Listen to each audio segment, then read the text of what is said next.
much. My name is Ewa Naqvi. I work for International Organization for Migration as a Deputy Chief of Mission. And I'm representing my boss, who unfortunately couldn't be here today. So good morning to everyone, ladies and gentlemen. Thank you for inviting IOM to speak today.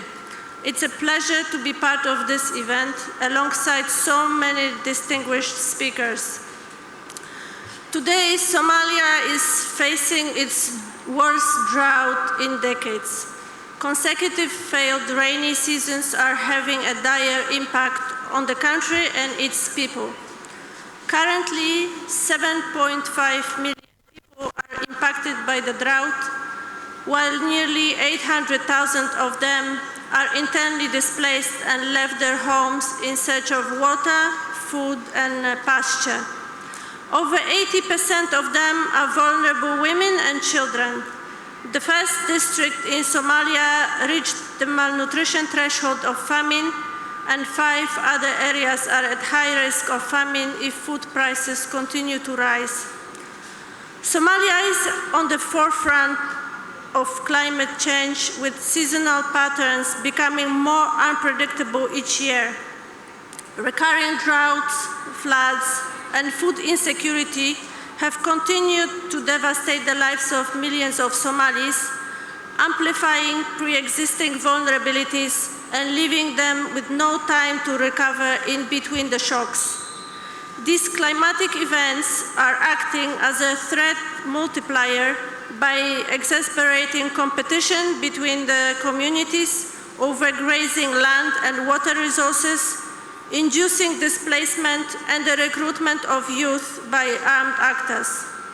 Somalia is also impacted by environmental degradation, including deforestation, overgrazing, soil erosion, and desertification, which is further exacerbated by unsustainable agricultural and pastoral practices.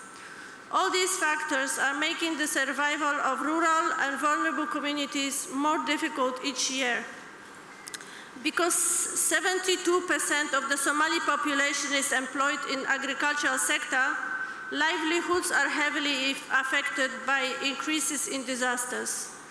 This leads to a loss of income and jobs in the agricultural and pastoralist sectors, and eventually to displacement, mostly towards the urban centers, when people face a decline in livelihood options and access to vital resources.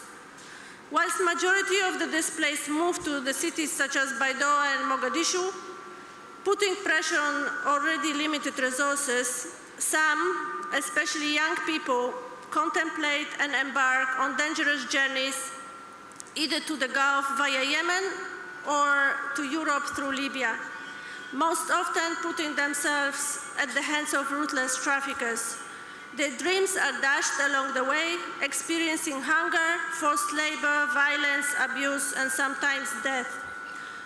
I came from Libya before I came to Somalia, and I have seen firsthand the squalid conditions and horrors of the Libyan migrant detention centers.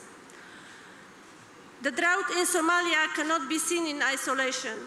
The pressures of increased food prices, deterioration in the agricultural outputs, and loss of livelihoods, a consequent displacement not only impacts Somalia, but also its neighbors and other countries.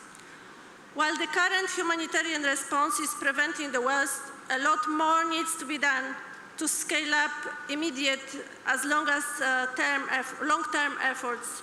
More investment is needed for the recovery efforts, as well as resilience building and preparedness for future onset of disasters by promoting community-driven, long-term sustainable solutions aiming at mitigating natural hazards and environmental degradation. This should focus on investment in water access and management, solutions to urbanizations, environmentally friendly, sustainable shelters, and mitigating of tensions linked to resource distribution. More should be done to ensure no one is left behind. Climate adaptation and resilience building of vulnerable communities should be seen as an investment, not a cost. We should all invest in young, bright people in Somalia such as many of you gathered here today. Again, I would like to thank you for inviting me here to speak, and I wish you the rest of the productive event.